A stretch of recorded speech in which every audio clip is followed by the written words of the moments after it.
Imagine, if you will, a world where the wisdom of the ancients could guide your every step. What if the lessons learned thousands of years ago could still apply to your life today?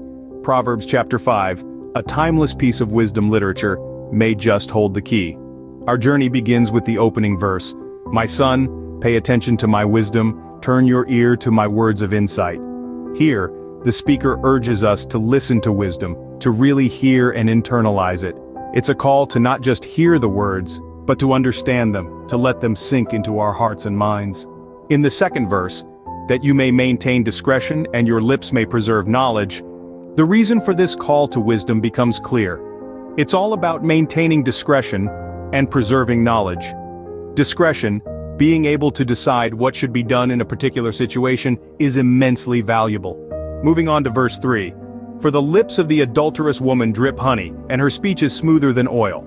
This verse uses imagery to represent temptation. It's not about a literal adulterous woman, but about the lure of things that may seem sweet and smooth, yet lead to destruction. In verse 4, but in the end she is bitter as gall, sharp as a two-edged sword. The true nature of temptation is revealed. It may seem sweet, but in the end it is bitter and sharp, leading to pain and regret.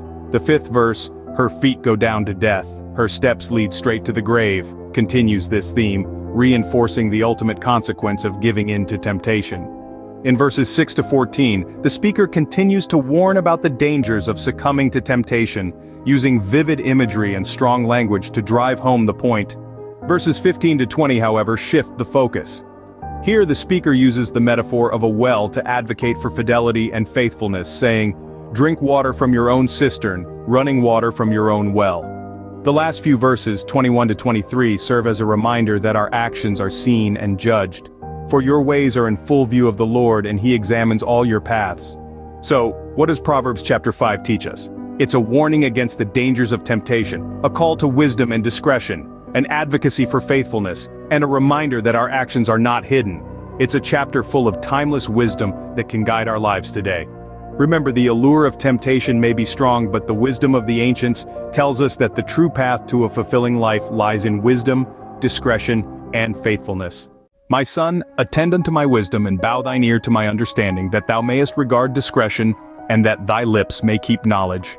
For the lips of a strange woman drop as an honeycomb, and her mouth is smoother than oil. But her end is bitter as wormwood, sharp as a two-edged sword. Her feet go down to death, her steps take hold on hell. Lest thou shouldest ponder the path of life, her ways are movable, that thou canst not know them. Hear me now therefore, O ye children, and depart not from the words of my mouth. Remove thy way far from her, and come not nigh the door of her house, lest thou give thine honor unto others, and thy years unto the cruel. Lest strangers be filled with thy wealth, and thy labors be in the house of a stranger.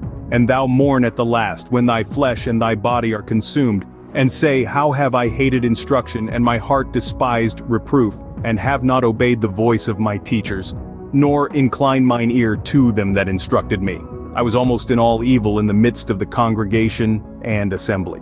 Drink waters out of thine own cistern, and running waters out of thine own well. Let thy fountains be dispersed abroad, and rivers of waters in the streets. Let them be only thine own, and not strangers with thee. Let thy fountain be blessed, and rejoice with the wife of thy youth. Let her be as the loving hind and pleasant roe. Let her breast satisfy thee at all times, and be thou ravished always with her love. And why wilt thou, my son, be ravished with a strange woman, and embrace the bosom of a stranger? For the ways of man are before the eyes of the Lord, and he pondereth all his goings. His own iniquities shall take the wicked himself, and he shall be holden with the cords of his sins. He shall die without instruction, and in the greatness of his folly he shall go astray.